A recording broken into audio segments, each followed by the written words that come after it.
Hello everyone, আসসালামু আলাইকুম। কেমন আছো তোমরা সবাই? আশা করি ভালো আছো। আমিও আল্লাহর রহমতে ভালোই আছি। তো আজকে দ্য হ্যাপি হোম থেকে এমন নতুন আরও একটি ভিডিও নিয়ে তোমাদের সামনে হাজির হয়েছি। আজকে আমি তোমাদেরকে দেখাবো ছোট চিংড়ি দিয়ে আর আলু কুচি দিয়ে একটা মজাদার আলুর তরকারি। তো চলো দেখে নেওয়া যাক আমার আজকের রেসিপিটি। এখানে আমি চিংড়ি মাছগুলোকে আগেই লবণ হলুদ দিয়ে ভেজে নিয়েছি, আর নিয়েছি পেঁয়াজ কুচি আর আলুকে কুচি কুচি করে কেটে নিয়েছি। এবার আমি একটি প্যানে দিয়ে দিচ্ছি আলু কুচিগুলো,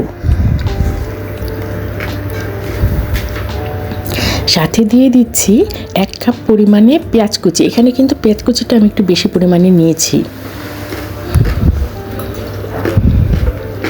এবার দিয়ে দিচ্ছি স্বাদ মতো লবণ,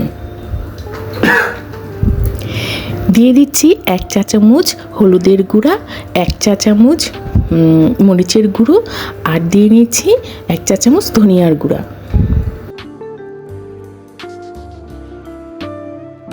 এবার সবগুলো মশলাকে আমি হাতে ভালোভাবে কুচলিয়ে মিশিয়ে নিচ্ছি।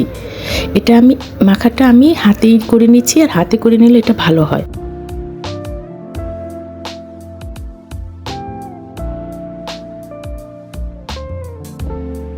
এবার এতে আমি সামান্য পরিমাণে পানি দিয়ে প্রথমে এগুলো সবগুলো উপকরণ ভাপে সিদ্ধ করে নেব।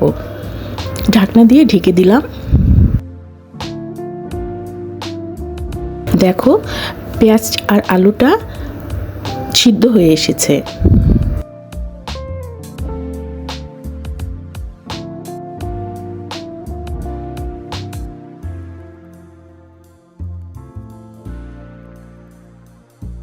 এবার আমি এতে তেল দিয়ে দিচ্ছি। আমি কিন্তু প্রথমে তেল দিইনি, সিদ্ধ করে নেওয়ার পরে তেলটা এর মধ্যে আমি দিয়ে দিয়েছি। এবার আমি সবগুলো উপকরণ ভালোভাবে তেলের সাথে ভেজে নেব। দিয়ে দিচ্ছি কাঁচামরিচ,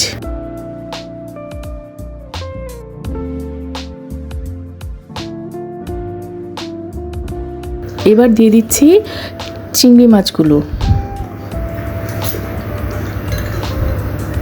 দিয়ে আমি কয়েক মিনিট এটাকে ভালোভাবে রান্না করে নেব।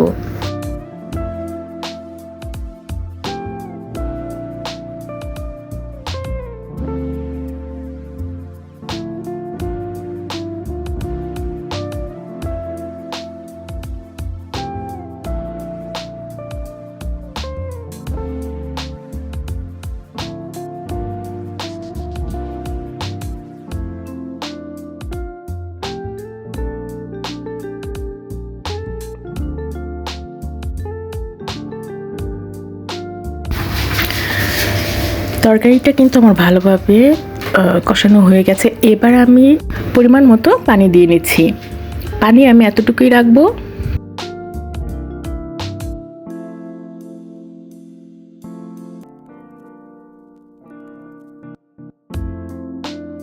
এবার সবশেষে দিয়ে নিচ্ছি আমি ধনিয়া পাতা কুচি।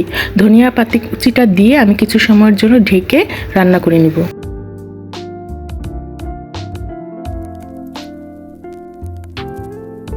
বাস, এই তো হয়ে গেল আমার মজাদার আলুর তরকারি।